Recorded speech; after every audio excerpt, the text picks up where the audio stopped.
मित्रों, दुर्गा पूजा के लिए वैशाली से मिट्टी लाने के पीछे दो पौराणिक कथाएं और कुछ प्रचलित मान्यताएं हैं जो इस प्रकार हैं। पहली पौराणिक कथा के अनुसार एक वैश्या हुआ करती थी और वो माँ दुर्गा की बहुत बड़ी भक्त थी, पर वैश्या होने की वजह से उसकी भक्ति भावना को उचित सम्मान नहीं मिलता था। लोग हमेशा उसका तिरस्कार करते। वो हमेशा यही सोचती थी कि मैं अपनी मर्जी से तो देह व्यापार के दलदल में नहीं आई, फिर भी कोई मेरी भक्ति को क्यों नहीं समझता, मैं करूँ तो क्या करूँ। यही सोचते सोचते वो एक दिन सो गई और अगली सुबह उठकर हमेशा की तरह माँ दुर्गा की प्रार्थना करने लगी। लेकिन उस दिन कुछ ऐसा हुआ जिससे वो हैरान रह गई। वह स्वयं माँ दुर्गा प्रकट हुई और बोली, कल रात मैंने तुम्हारे दुख को समझ लिया, तुम दुखी मत हो। मैं तुम्हें वरदान देती हूँ कि आने वाले समय में जब भी मेरी पूजा के लिए कोई विशेष आयोजन होगा तो उसमें बनाई गई मेरी प्रतिमा तभी पूर्ण मानी जाएगी जब उसमें वैशाली की मिट्टी का इस्तेमाल होगा, अर्थात बिना वैशाली की मिट्टी के मेरी प्रतिमा को अधूरा ही माना जाएगा। और तभी से मित्रों, दुर्गा पूजा में प्रयोग होने वाली प्रतिमा में इसका इस्तेमाल होने लगा।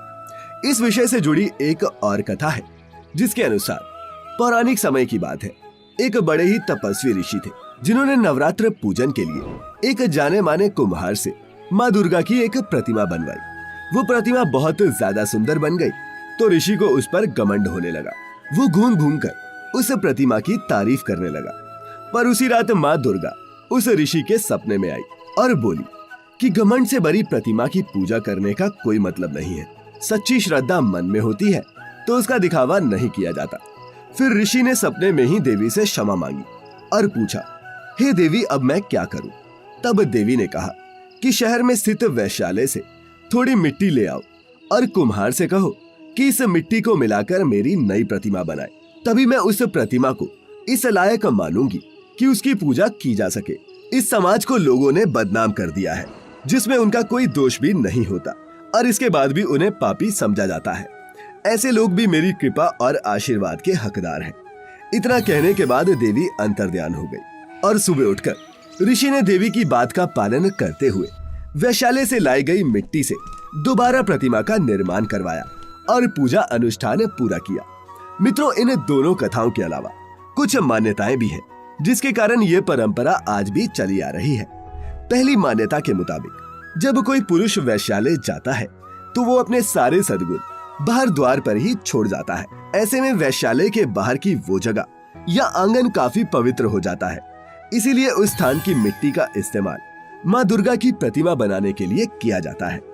दूसरी मान्यता ये कहती है कि अगर कोई स्त्री देह व्यापार के इस दलदल में घुसी है और उसमें उस स्त्री का दोष नहीं बल्कि समाज की ही गलती है तो उसको समाज की मुख्य धारा से जोड़ने के लिए एक प्रतीक के तौर पर वैशाली की मिट्टी का इस्तेमाल प्रतिमा बनाने में किया जाता है ताकि उनके मानसिक कष्ट को कुछ कम किया जा सके। वैश्याओं को वैसे तो सामाजिक रूप से काट दिया जाता है, लेकिन इस त्योहार के सबसे मुख्य काम में उनकी ये बड़ी भूमिका उन्हें मुख्य धारा में शामिल करने का एक जरियावर है। मूर्तियों के निर्माण में वैशाली की मिट्टी के इस्तेमाल का मकसद उस पितृ सत्ता प्रधान समाज के मानस को कचोटना भी है जिसकी वजह से महिलाओं को नर्क में धकेलने वाला ये कारोबार चलता है। एक अन्य मान्यता की बात करें तो इसके अनुसार ऐसा माना जाता है कि वैश्याओं ने किन्हीं भी कारणों से अपने लिए जो जिंदगी चुनी है वो उनका सबसे बड़ा अपराध है। वैश्याओं को इन बुरे कर्मों से मुक्ति दिलवाने के लिए उनके घर की मिट्टी का इस्तेमाल होता है और मंत्र जाप के जरिए उनके कर्मों को शुद्ध करने का प्रयास किया जाता है। हमारे देश में सबसे प्रसिद्ध दुर्गा पूजन पश्चिम बंगाल में होता है और बांग्ला पारंपरिक मान्यताओं में इस बात को कहा गया है कि गौमूत्र, गोबर, लकड़ी, जूट के ढांचे, सिंदूर, धान के छिलके, पवित्र नदियों की मिट्टी, विशेष वनस्पतियां और जल के साथ निषिद्धोपाली के रज को मिलाकर माता की मूर्ति को पूजा के लिए सर्वश्रेष्ठ माना जाता है।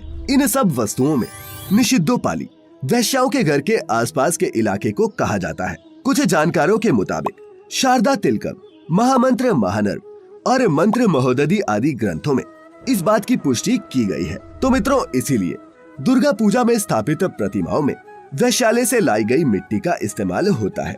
हम उम्मीद करते हैं कि आपको हमारी आज की ये वीडियो पसंद आई होगी। अगर अच्छी लगी हो तो नीचे कमेंट करके अवश्य बताएं। ऐसी ही और भी धार्मिक और आध्यात्मिक वीडियोस देखते रहने के लिए सब्सक्राइब कर लें हमारा YouTube channel the Divine Tales और फेसबुक पर देखने वाले सभी दर्शक लाइक करें हमारा Facebook page the Divine Tales Hindi. फिलहाल आज के लिए बस इतना ही। अब इजाजत दें। आपका बहुत बहुत शुक्रिया।